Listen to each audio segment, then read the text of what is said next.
people love themselves.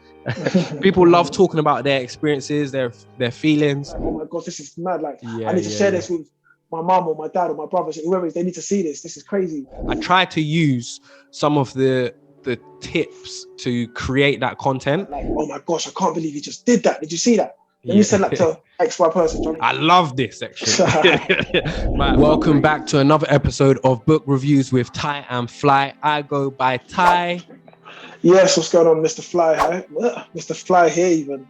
What's going on? Wicked. So this month we got Contagious, a book by Jonah Berger, and this was actually your pick this month. So if you just let us know why we went with Contagious, I'll just show it up to the camera here. I picked Contagious because it's a book about marketing, but it's quite an old book. I'm not sure actually when it was written. It's quite old. It's before, because even you can tell from some of the references it made, it's before the social media kind of takeover, should we say. You know, it doesn't it references email as opposed to like Instagram and stuff like that, and it mentions Facebook sparingly. But yeah, just about marketing, about how to kind of use to try and get viral. Obviously, as the name suggests, Contagious. It's how to create ads or create marketing plans that catch on and spread through, and and how to market your business. Yeah. Okay, cool. And so to begin, I'm just going to start with my overall impression of the book. I enjoyed it, man. It was a nice read. It was it made me think so much throughout the book, and we'll go into the different steps of the of what the book talks about. In fact, steps is actually the acronym. But what did it start off? It started off talking about why things catch on. What makes things catch on? What is the reason some things blow up on social media and some things don't? Some things are popular, some things aren't. And it goes through six STEPP. Yeah, six. It goes through 6 steps, and let's just go straight into it. Yeah, sure. Did you read the introduction? Yes. Did, about so 4 weeks ago. No, because I really liked they speak about kind of campaigns and whatnot. The Philly cheesesteak. You remember that thing about there was a company in Philadelphia, and they kind of found a way to make their cheesecake stand out. So they made it like a gourmet cheesecake. So they had like, I think it was cheese steak. Steak, did I say cake? Philly cheesesteak. Yeah. So they made it bougie basically. So they made it like exclusive. So people will travel there just to spend $100 on this cheesesteak. So let's just highlight the bouginess of it. What the unique thing they did about it. It wasn't that they just made a bougie steak, because there's bougie steaks all over America, but they coined it the $100 steak. Yeah. To create some kind of that steak's $100. Yeah, they served it with champagne as well, and obviously. So I think Philly cheesesteak is like it's fast food, something you would get like. From the store. That's definitely not going to cost nowhere near $100 from the shop. But this one, they kind of served it with champagne. They used high-end ingredients, so they made it unique. They made it stand out from other cheesesteaks. And that was it. And then it created maybe, it got sort of a following, which allowed them to then charge that $100. So they kind of, and then which we'll go into a little bit more, which talks about like social currency. Yeah. So people, again, like I said, this is before the social media kind of trend. This was before Instagram and stuff, because now if they had created this now, this would be the kind of thing that people will be tagging, posting to kind of, social currency is, I think the way the book describes it is a way that people use it to make themselves look good and to increase their popularity or increase their kind of standard within their network, and that's by doing that. If you was to go and get this Philly cheesesteak and tweet it or post it or whatever, it kind of make you feel like it would increase your social currency. Yeah. Let's go through the 6 key steps, because there's STEPPS, and they go with social currency, triggers, emotion, making something public, practical value, and the last stories. S is stories. And the first S, social currencies. How does it make people look to talk about a product or idea? So if you've got a product or a service, if someone talks about your product or service, how does it make them look? So for example, with this steak example, if people talk about this $100 steak, it makes them look bougie. It makes them look like they're maybe important, or maybe makes them feel like it. Oh, I just spent $100 on a steak. It's just like designer clothing, you know, snapping Louis Vuitton bags and whatnot. Some people feel it makes them look, you know, powerful, or it's perception. And that was pretty much what social currency, the concept of social currency is, and using that within our marketing. And they actually did a study, and they did a brain scanner study, and it showed that sharing personal opinions activates the same brain circuits that respond to rewards like food and money. So when people share their personal opinions and their personal stories and talk about themselves, it activates the same brain chemicals as if they were having food, or if they were, what's the other thing I said? Something to do with money. Yeah, or if they got money. So it just goes to show, and one of the things I wrote, people love themselves. People love talking about their experiences, their feelings. And if you think about it, when you have a conversation with someone, a lot of people are waiting to add their part. They want to talk, they want to share. And I think social currency just describes that. I don't know if you got anything to add on that. No, I think it's just like, in order, like you mentioned about like designer bags, and we use this cheesesteak as an example, and even there was another one that they spoke about in the introduction as well. I think it's called Please Don't Tell. So just very quickly, this was a bar. It was a bar? It was a hidden bar. I'm missing a little bit out because I think before it was a bar, it was something else. But if you want to find out what that was, read the book. But so it was a hidden bar. So they made it look as though you needed some sort of password, like an insider. So it's not something that everybody can get into. It's not something that you can just walk down the street and be like, oh, let's go into this bar. You know, it's kind of thing where if you have to know where the bar is, they made it feel as though there's a password to enter the bar. It's a hidden entrance. So this kind of makes you then feel exclusivity. Yeah. So now with the marketing side of things, people most time they want what they can't have. So if people are going to this bar, they're feeling like, well, I've got to go in. You know, it's kind of like when you go out and you get table service or being on the VIP list, all these sort of things. It makes you feel special, and it increases your social currency around people that, even whether they know you or not. Because if they see you standing in the VIP lounge when you're going out, or they see you going into this VIP bar or this private bar, or they see you snapping a cheesesteak that costs $100, it makes people feel as though, okay, they're a little bit different from us. Well, that's what you'd hope they'd feel anyway. And I think brands do that by kind of, it says here, finding that that remarkability, like what makes it special, and then what makes people want to share it. Because just because someone does that, just because a brand decides to charge $100 or do VIP or have it in a bar, doesn't mean people are going to buy into it. So there's got to be something remarkable about it. It's got to be something a bit special that makes people buy into it. Yeah. I think the key point about that secret bar is that because people went there, they wanted to share it.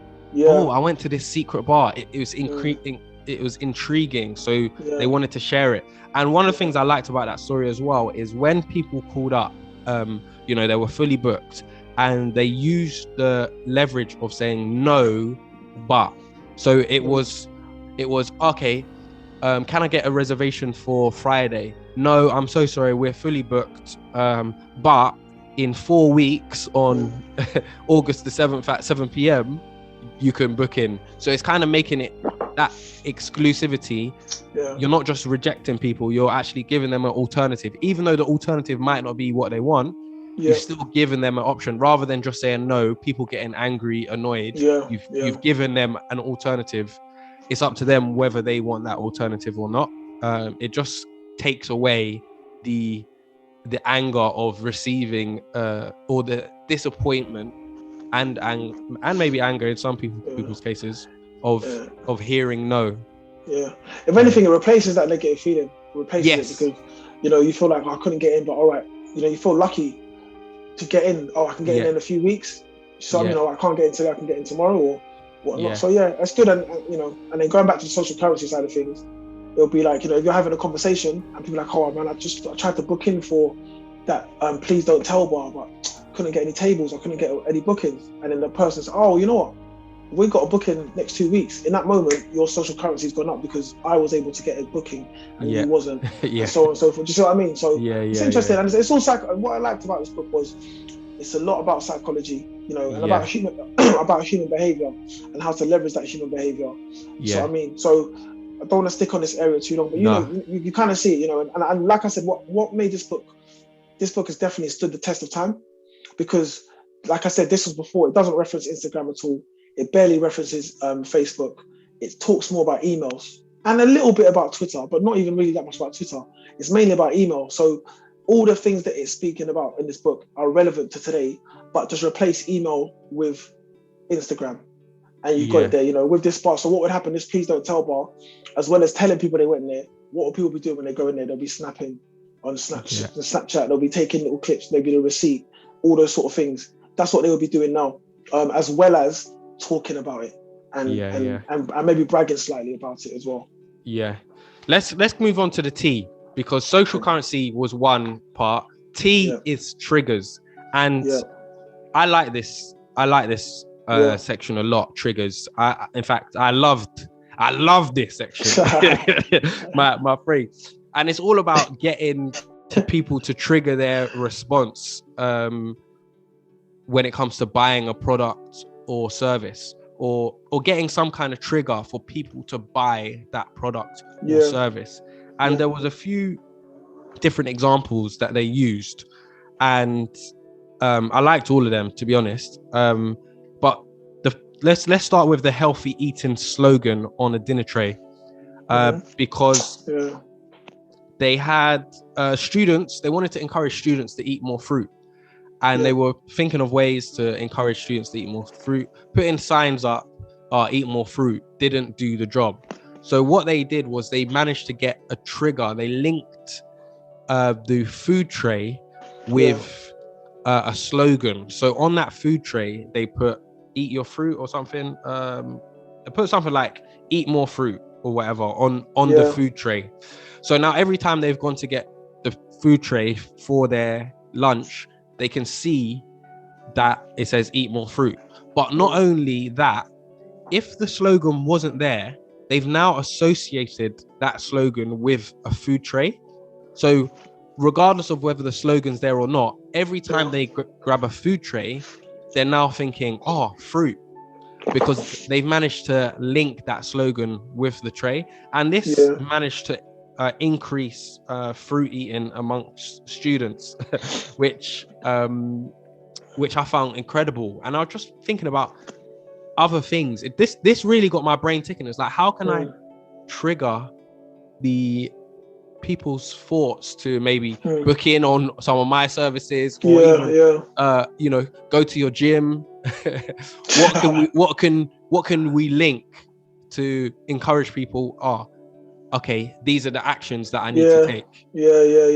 I think that's what I liked about, you're going to naturally think about your business when reading this book. You're going to think, straight away as we were reading this, I was thinking, okay, how can I get this? And then you see it's like how it could be the slightest thing. And some of the things I think you don't even have control over, even talking about yourself and talking about like with our where we are. But it's environmental. So there's environmental triggers.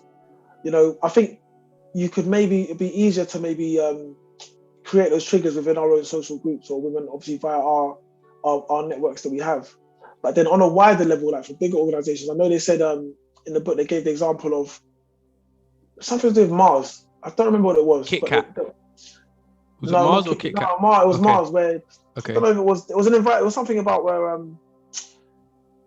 they started speaking about traveling to Mars or getting no. I think it was the first satellite to orbit Mars or something like that, something to do with Mars. And then at the same time, the sales of Mars bars went up. Okay, because obviously Mars is in the media all the time, you know. And to be honest with you, I never even knew until I read this book. I never knew why Mars was called Mars. I always thought it was to do with the planet, but obviously it's the name of the person that made that. That was the. I mean, it was quite interesting for me. But yeah, so that's why sometimes Mars bar didn't name their chocolates in order to kind of leverage off the planet Mars. But now they've managed to, whether it was a satellite or whatever, someone correct me what the reason was why Mars was in the news so heavily. But that led to their sales increasing for that. Yeah. So that's like an environmental one.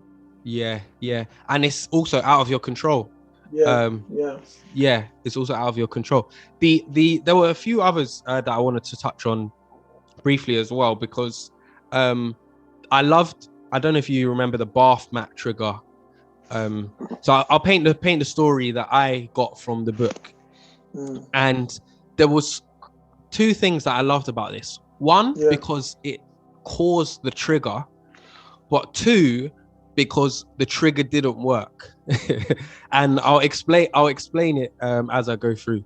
So picture this: a hot woman, they get out of a hot steamy shower separately, different showers. And then as the man steps out of the shower, he slips and cracks his head and blood everywhere. So that's something that is quite scary, something that you might think. Now, every time you get out of the shower, you might think, okay, because of that advert, I need to make sure that I'm careful getting out of the shower.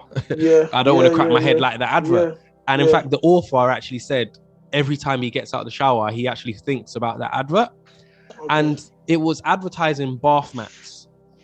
And this would make anyone think, oh, yes, I need to get a bath mat. And it certainly would make me think that, yes, I need to get a bath mat. But the issue at that time is you're in the shower. You can't buy a bath mat right in the shower. You're not necessarily just going to grab your phone and buy a bath mat there and then. So by the time you've got dressed and dried and everything, you've forgotten about it. So that trigger, although it triggered the thought of it, it didn't trigger the action for people to actually go and buy bath mats. Now, I'm sure people probably did buy bath mats because of that. Some people would have maybe been in the supermarket and thought about it or whatever, but it didn't trigger the exact response. Whereas on the other hand, Kit Kat did an advertising campaign where they linked their Kit Kat have a break with a coffee. So every time, and they chose coffee specifically because people have coffee all year round as opposed to hot chocolate. And they linked, have a break, have a coffee, have a Kit Kat. So they've linked coffee and Kit Kat together. So now every time someone has a coffee, they might think, oh yeah, let me have a Kit Kat with it as well. So they've linked those two together to trigger people buying it. And Kit Kat sales went up that year after that campaign. So yeah, those were just a couple of examples that I loved. I think it says here that a strong trigger can be much more effective than a catchy slogan, because that, like you said, with Kit Kat and coffee, it becomes synonymous, and then even I know there was a time where, what was that advert? Diet Coke break. There was a Diet Coke break, so then they kind of created, that's the trigger there. It's like you're having a break from work. I think the advert that I can remember was like, there was in an office, and then everyone's like, oh, Diet Coke break, Diet Coke. So they're putting Diet Coke and break together. So quite similar to the Kit Kat one. So, people, it becomes normal, like, oh yeah, I'm going on a break, I'll just quickly have a Diet Coke or whatever it might be. But like you said, if you can find a way to link it that's relevant, obviously, to what you do, that's just the main thing I like about this book, is that it makes you think. It makes you think, man. There's a lot of stuff that we passed over in the social currency side, but that really kind of got my mind working. And also on this side, it's like, okay, how do we trigger, like you said, how do you trigger the two things together? How does it start, and how can you make that grow, and how can you make that continue, and how can you leverage off it? So I think if you're someone, put it this way, as our organization grows, to my organization here, and we'll be getting people marketing, people XYZ. I'm gonna kind of stipulate that they need to be aware. It'll be interesting to me to say, are you aware of this book? Or because even a few friends of mine that work in marketing, I've been asking them, are you aware of this book? Or what are the marketing books? Because there's things that you wouldn't, if you're not aware of it, it's a education. If you're not aware of it, you wouldn't know. We wouldn't know about. I haven't studied marketing. I have not to this first book I've actually read on marketing. So I've seen a few, I've watched videos and had talks and whatnot. But this is something that I think will definitely help any organization at any level, because it's not really about money. It's about how you leverage, human psychology, putting two things together. The maths, and then even like you said, like making it relevant and because what we want is an action. Yes. You want to trigger, like you said, you want to trigger the thought, yes, but then you want to trigger the buying action. So for the maths one, just the maths when you're coming out of the shower, it's true. You might think for that moment, but how, especially now, people's minds are moving a mile a minute. As soon as you leave the bathroom, you forgot about that. Yeah. And you won't remember again until tomorrow. When you shower again. Or whatever. And then, just what I mean. And then maybe, to be fair, now people got their phones with them all the time. So again, it might actually work more now than it would then, because again, this was written before, like, you could buy things online at the top of a button. Yeah. So, but it's just, like I said, very interesting. Yeah, very, very interesting. Okay, emotion. Let's go on to E. Emotion. Yeah. How can we craft messages and ideas to make people feel something? And again, I loved the thinking about this. How can we make people feel some kind of emotion towards buying your product or your service? And what I actually liked about this was they talked about the different types of emotions and when people share things. People share things that make them laugh. People share things that make them angry. But people don't share as much things that make them sad. So in fact, contentment as well. So that's just to add on to what you're saying, which this was maybe one of my favorite. This and the social currency were like my two favorite parts of the book. Talking about arousal and like high arousal. What you said, what leads you to share, and then high arousal. So there's positive and negative. So you've got high arousal, positive, which is awe, excitement, amusement. So if you think about things like that you might see on social media, something that like, oh my gosh, I can't believe he just did that. Did you see that? Then you send that to XY person. Do you know what I mean? Excitement, like if it's about maybe a festival or a holiday or something like that, you'll share that, you'll like and share that because it's get you excited. Amusement, if you see something that's funny, like that's the most things that people share, it's funny, la la la. So that's like high arousal in a positive way. Then you've got high arousal in a negative way. Things that make you angry, things that make you feel anxious. Those are things that get shared more. So again, this is talking more. Again, this book is always related to email because that's where they did their studies. They did their studies around emails. But again, when I relate this to social media, and I think, you know what? More on the positive side, because I don't really share negative things, but definitely positive. The side things that I do kind of share things. All those three areas I spoke about, definitely share those sort of things. And then when you've got the low arousal, in a positive way, something that you see and it makes you feel content. It's like, oh yeah, that's nice. Yeah, I like that. You're less likely to share that. Yeah. And then also you're less likely, so low arousal in a negative way is something that makes you sad. So those are the areas. So those are the things. So if you're trying to create something to go viral to increase shares, you want to keep it in a high arousal, either positive or negative. Yeah. 100%. I couldn't have articulated that better. So did that get you, what did I write down? So for example, focus on feelings. People who eat rubbish are aware of the health risks. But there's no focus on feelings when I don't know what I'm saying here. I'm just chatting breeze from my notes. The other thing I wrote down was people share more directly after exercise. So I actually had an idea for you, which I'm going to just share now while I remember it. It was like, maybe even when people leave your gym, having some kind of sign, share your workout on Instagram or whatever. Just a little sign that says, because people are gassed up after they've left the gym. Anyway, so after exercise, generally people are more willing to share stories and share things. So yeah.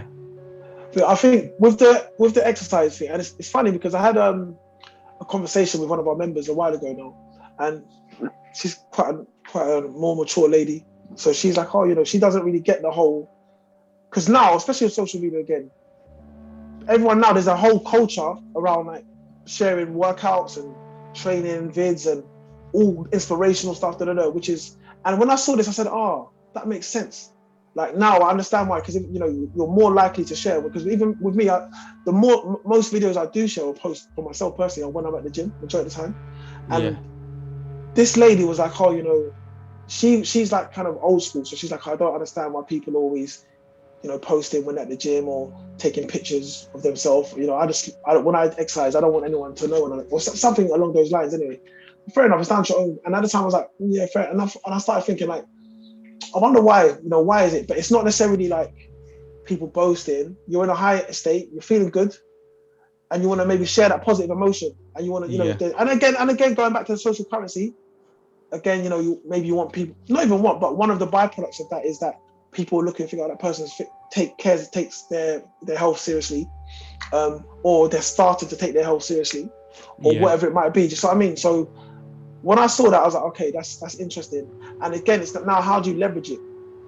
Because from what I've found is, for me personally, I don't like when companies say to me, oh, tag us or tweet us or all this kind of stuff, because I know. But what I do notice, and I look at my own behavior, and this is why we just recently got mirrors in our gym, just quite recently, because what I notice is people will just share themselves at the gym in the mirror. They'll take a picture, you know, the games and whatever kind of videos they're trying to do. So in that sense, I'm trying to encourage people to take pictures just because they've got their mirror, there. You know, it's a lot easier than setting your phone up, or you know what I mean. So trying to encourage that kind of behavior. But yeah, and that was, to be fair, that was before I got the mirrors. I ordered the mirrors in before I read this, but that was kind of my thinking behind it. So now seeing this, that people, and I've seen it, people are posting a lot more when they're at the gym now than when they were prior, and they're all in the mirror. Yeah. So that's so I mean. So it's worked. It's working. It's working. It's working. So the next part of the acronym was public, and again, this made me think, and it was like people like to see others doing things. People like to know that other people are doing it before they do it. People like to share things that other people are sharing. And I've actually noticed this when I share stuff. So if I put out some, say a promotional picture or whatever, and then I send it to some people, oh, please share this. I noticed that other of my friends also share it, because they might have seen so-and-so share it. So they're like, actually, no, let me share it too. It's that monkey see, monkey do. Yeah. And that actually reminded me of what book did we read before? The one that Mo recommended to us, Influence. Okay, that was the one. Because there was a part in that book as well about monkey see, monkey do. And what was interesting, again, going back to, anyway, I'm not going to talk about the gym anymore, but what it said something quite important here was like, people have to see it. Monkey has to see in order for monkey to do. Yeah. You see what I mean? So it's not as simple as like you said. So now, because more people are sharing your post than you're reposting it, other people are seeing it, and they're like, oh, you know what? Let me just repost that. Like, let me jump on. Let me support. Again, going back to the social currency, going back to all those sort of things. So it's like it's all tied in together. But people have to see what you're doing in order to imitate it. You know. So when you're advertising something, when you're promoting yourself or promoting something, it has to be visible. Otherwise, no one's gonna see it. So I mean, and depending on how you do it, because you know you could counter that by saying, well, you want to do stuff that's exclusive and private, but there has to be a way for people to find out about it. Because essentially, whether you want a niche group of people or you want a large group of people, you do want people to see it in some way, shape, or form. 100%. And I think, I mean, there's so many things to talk about when it talks about public, and one of the key things that I liked was, how can we make the private public?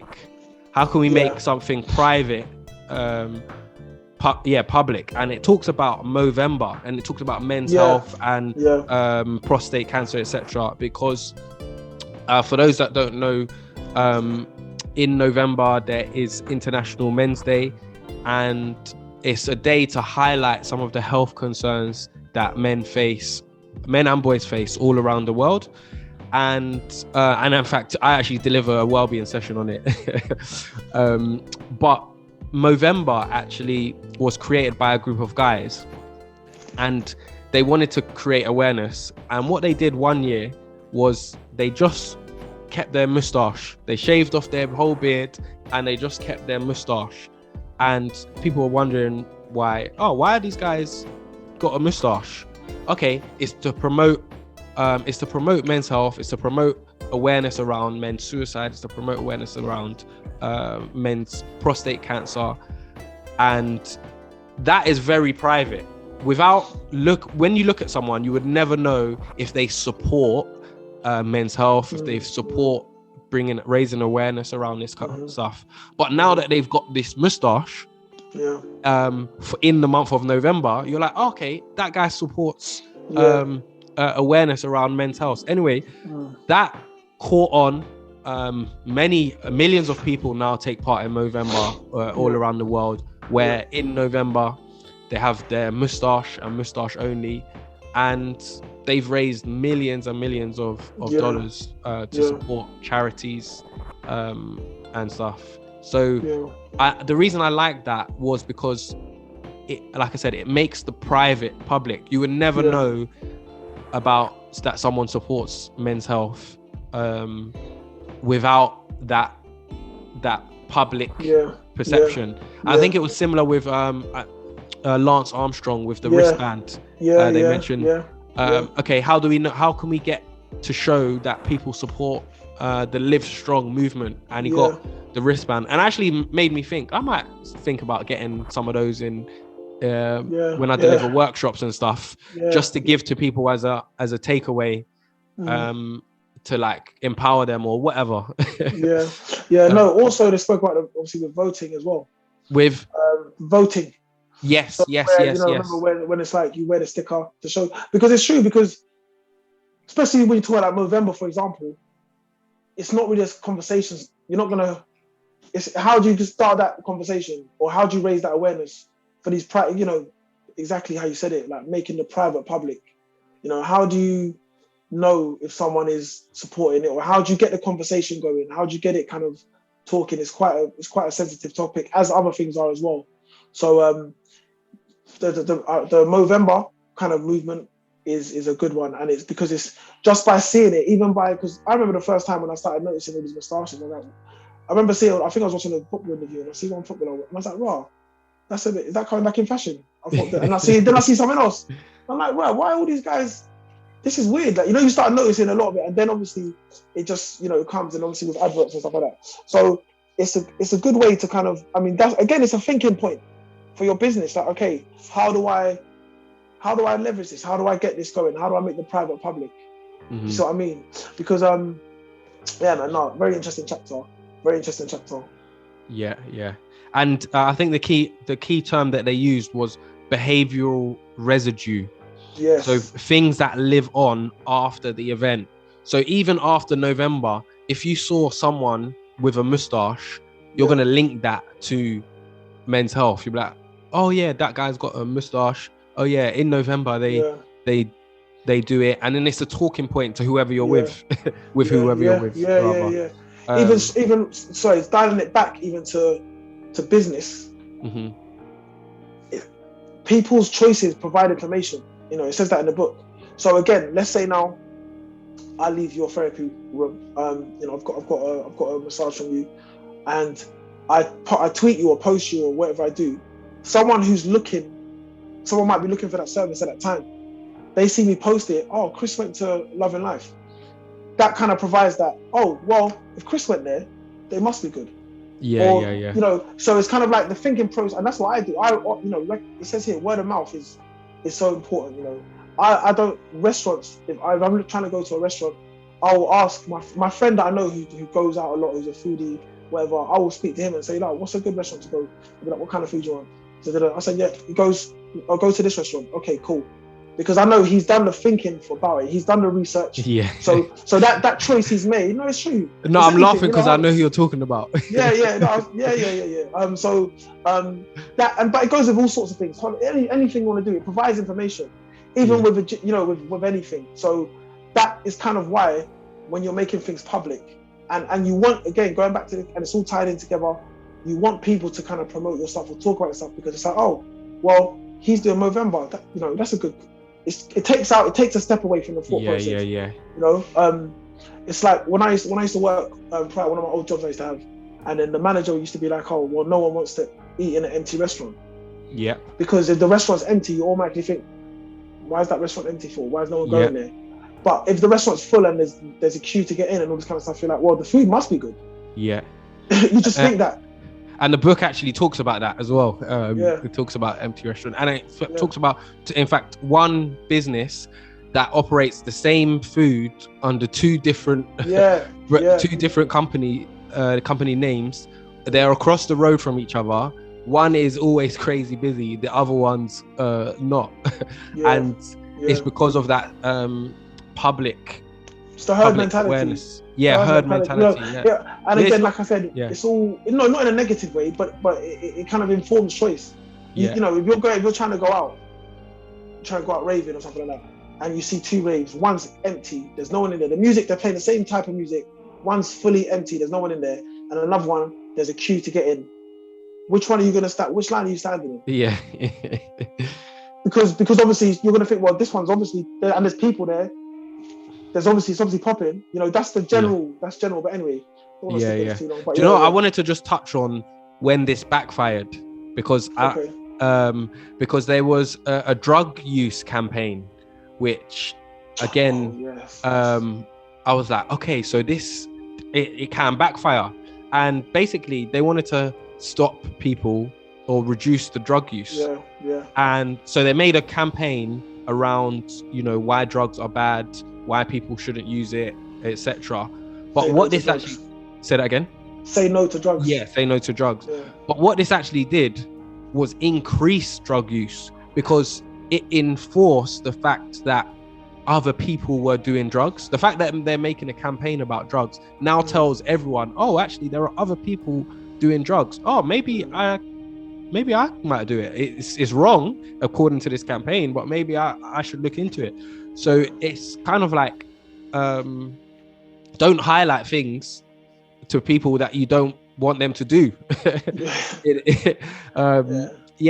So it was like, I found that really interesting that, that drug use went up because they made a campaign about it. I think because they made it, because I remember that part of the book. And from what I remember, it's kind of, they made it like the cool kids are doing it. Yeah. So it's like, say no to drugs. So it's like, it kind of infers that people are doing drugs, but you're kind of then the outsider or whatever. So it's kind of like, they made it sort of cool in a weird way. It kind of had the negative, and as well, going back to the name of the topic or the chapter, they're making it public. Mm-hmm. So I mean, it's interesting, but it can backfire. And that's what I mean. It's a fine line. And there's other examples in the book where, it's not like, oh, this is like, it's not like paint by numbers, like this, and this, and this equals this result. Do you know what I mean? There's a fine line. There's a fine line to it. So it's it's got to be original and stuff, but yeah. Yeah. All right, I'm just looking at the time. Let's move on to the other P, which was practical value. So people share things for lots of different reasons. Like we said, if it's funny, if it helps build their social currency, if there's emotion, if they can trigger it. But practical value was another thing. If something is actually useful, it's worth sharing. If you were building a house and I come across a video that had some shelf putting up tips, be like, oh yeah, Chris, here's watch this video. It will give you some tips because it's offering you some practical value. Again, that was just quite useful to me. But I think as well, what it said is like, again, like it's all linked because if you like you said, if you can give me some tips, it's helped out. And these are majority of conversations are quite, I want to say mundane, but we just talk about normal sort of things majority of the time. So if you can say like, did you see the example actually of in this book, they spoke a lot about YouTube videos that went viral. Yes, so yes. I went, did you watch the videos? No, I didn't actually. I watched all of it. Did you? Yeah. Do you know I meant to, but then when I put the book down, I forget. Yeah. No, Anyway. let's go back because I've been meaning to talk about Will It Blend. Did you watch Will It Blend? Yeah, but you know what? Yeah, I knew. That's old. I think it's from. Yeah, I knew about Will It Blend before. I think we've read a book. I think Danny Richmond. He's the one who told me about it. But so anyway, I did know about Will It Blend before the iPad, and I've seen it. But yeah, carry on, go on. Yeah, no. It just goes back onto. Was it in Triggers or I can't even remember where it was. But essentially, it was linking their blending product. To random things to incite in different types of emotions and get people talking. So they got their blender and they just put random stuff in the blender and see to check if it blended. Their videos went viral. They blended different things, iPhones, marbles, all sorts. And it's just kind of intriguing. So now it's like anytime someone thinks about a blender, they're like, oh, okay, that Will It Blend company. And it's also a great talking point because it's like, it's something unique. It's like very, very unique. And it's crazy. And as well, you think like, wow, they're blending an iPad. Like, that's mad. Like, so I mean, that was the Will It Blend. I mean, and the way, I think the guy stumbled, that was an introduction. And he stumbled across that kind of quite accidentally. But it's, again, original. And it's specifically about the product because it's always about their blender. Regardless of what they're blending, it's always about the blender. And then, you want to see, and then you kind of get intrigued, like, right, all right, no, they're not going to be able to blend that. Oh my gosh, they're blending it. Wow, that's crazy, or whatever it might be. And then you're going to share that because it inspires all. You're like, oh my gosh, this is mad. Like, I need to share this with my mom or my dad or my brother, whoever it is. They need to see this. This is crazy. So, and then again, it's like, what blender is that? And then that's just how things become contagious. And they've got millions of views. They still get a lot. We're talking about it right now. I guarantee someone might go and check it out off the back of that. Because, because it's like, you want to see that, isn't it? But I'm going back to this practical value. So they spoke about, I think there's a guy, some old guy in America, and it was something about corn and the corn is. Okay, yeah. So he he's like an old, not even a farmer, it's an old guy, and he's got a technique where I think when you take the corn out of the fresh corn, when you take it out, it's got the ears on it, but I think it doesn't all come off smoothly or something. So he had a way where you put it in the microwave, I think for like 30 seconds or something like that, and then it comes out, and then you don't have to worry about it. So I'm not explaining that well, but you get the gist. So as he's doing it with his daughter-in-law or whatever, she's like, oh, can I record this? He's like, okay, he doesn't care. Like, he's not trying to get viral. He's just doing what he normally does. And then he's like, he does it, and it's like only 30 seconds. And then that's got like millions of views. She shared it. She shared it to her friends or whatever. Then they found it useful, so then they shared it, and then someone else found. Anyway, practical value. It was a practical tip that was very useful that got shared around. Yeah. So there you go. It doesn't have to always be like something crazy.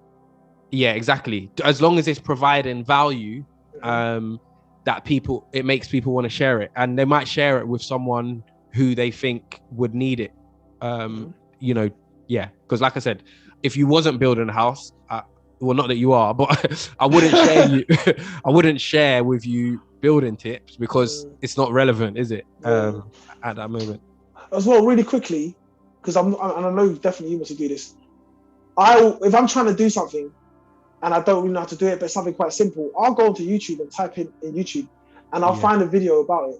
And those videos always have loads of views because let's say for example you're young and you're trying to learn how to fix a puncher. I'm sure if you wanted to do YouTube now, in fact, there'll be videos about how to fix a puncher. And those videos will just go because people are always going to want to know that, or whatever that practical value might be, the cord thing, for example, or other things. No, 100%. And I wanted to touch on this briefly because it talks about diminishing sensitivity when it came to pricing, and this I like this. Oh my gosh, yes.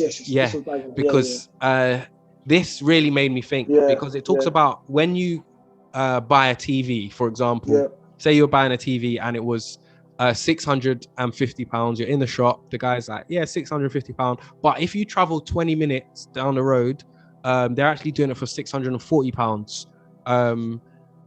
But it's 20 minutes away. And some people, maybe not all, but I mean, maybe most people will be like, it's only a tenner. It's only a tenner difference. I'm not going to travel 20 minutes to go and get it £10 cheaper. I'll just get this one. Whereas if it was something that was £30 and then it says, just 20 minutes down the road, it's actually £20. You're more inclined to go and travel that journey to save that £10 because of the percentage difference. But it's still £10 at the end of the day. And I really like this because it talks about what's a better discount.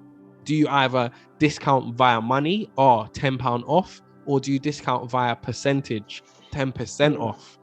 And basically what I got from it and what made me think was whichever number is going to be higher.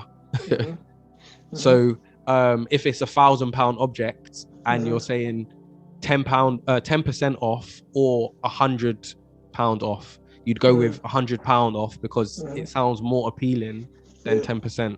No, I agree with you 100%. And that's obviously, that's what we do. That's, I think these, like I said, some of these things, it's things that you would do, but you wouldn't necessarily, like you said, diminishing. What's it called? Diminishing sensitivity. Yeah. It's not something that you would kind of coin a phrase to, but something that you would do logically. Logic would suggest you would do things like that. But that was interesting. And then I remember, because when I was thinking that exact same example, reading it, I think, what would I do? And then there was another example it gave as well, like you said, with the percentage. But you want to make people feel as though they're making the biggest saving possible. So yeah, interesting. That was very relatable. Very, very relatable. Okay, very quickly, the last one was stories. For stories, and it talks about valuable virality. Things that go viral, but they're valuable. And it just very quickly, it talks about the swimmer who snuck into the Olympics. He jumped off the top diving board in the swimming competition, and he belly flopped. On his top, he had a gold casino top, advertising gold casino.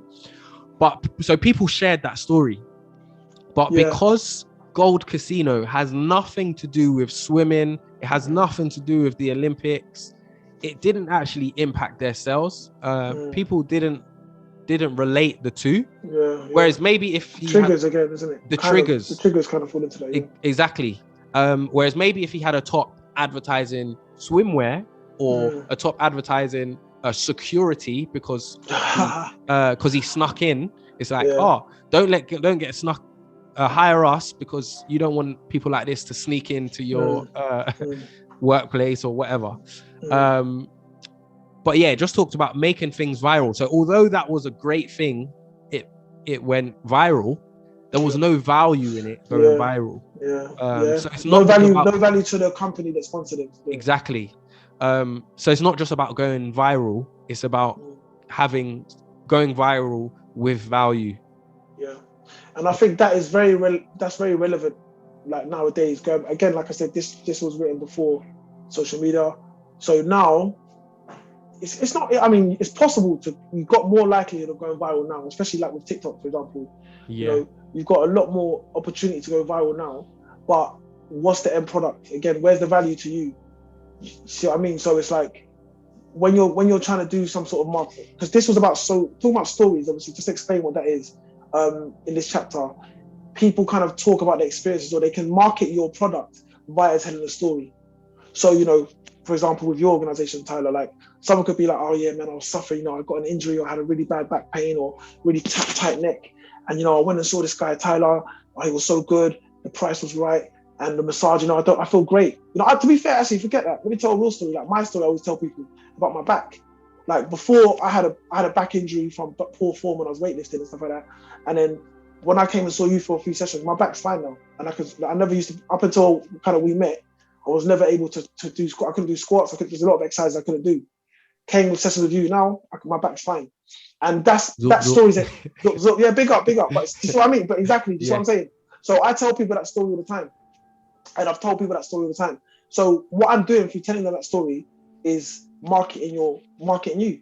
I'm doing it through a true story. And again, something which with like where we're a non-for-profit organization, we know the power of telling stories. Stories are much more powerful than me just going to someone and say, "Hi, I used to have back pain." No, not even that. Go and see Tyler. What? Where's the rent? They're not even going to buy into it. There's no. It's just cold. You've come in so cold. Like, what are you talking about? So I mean, so as opposed to someone mentions, "Oh, I've got a bit." I said, "You know what? Look, let me tell you my experience, X, Y, Z." So they used the example of about how stories can kind of transcend over time. So they speak about was it the Trojan horse? Was that Greece? The Trojan horse was Trojan horse. Yeah. So they talk about that, and then again, there's loads of examples you can go throughout history. There's loads of stories that have kind of lasted the test of time from before there was any sort of technology. For the only way people communicated, or like that Trojan horse story, for example, we still know about today in 2022. Another 100 years, they're still going to know about it. So things like that. And the reason it does that is because of people buy into it, they become engaged. They talk about Subway, the guy that lost, but he's maybe not a good example to use because of other reasons. But that is the point of this chapter about stories, about making your brand. If people can market your brand just through telling their personal experience. But again, you want it to be a positive story. Yeah. Because the same thing, a negative story, a story is a story with its positive. You don't want someone to come and say, "Oh, we went here and it was terrible." So relating that back to what you said about the diver, that's a story that everyone's going to talk about. Oh my gosh, imagine the people that were there, but they're not going to talk about Gold Casino. They're talking about the guy that jumped off in a tutu. Yeah. You know what I'm saying? Maybe if he was advertising tutus, maybe he would, who knows? I mean, it had no relevance. It had no relevance. Maybe tutu sales went up that year. Who knows? Do you know what, actually, as well? Off the back of this book, and I'm actually going to use this book going forward. I actually tried my latest promotional video. I've got a webinar next week. I'm trying to get people to sign up. I tried to use some of the tips to create that content, and I didn't actually do it. I didn't actually do it to the best of my ability, but I'm glad I didn't, because I've learned from it. But I tried to add, like, I think my hook was something like, help change someone else's life. So to get that sort of social currency in there, like, okay, you're actually going to help someone if you share this. And then I just added other things, but I didn't add practical value. There was no practical tips in there. I made a story. So I talked about a guy that benefited from attending my webinar. So I told a little bit of a story, but again, I missed out a couple things. But I say all that to say, I'm going to be using this book going forward and making sure that I'm ticking off those checkpoints when I'm creating promotional content, because I believe in it, and I can see the value in it. I just wanted to add that. So yeah, this book is going to be very useful going forward, and has already been useful within my business. Now, let's move on to our difficulty rating and star rating, and you are first. So if you hit us with your difficulty rating, how difficult was this book?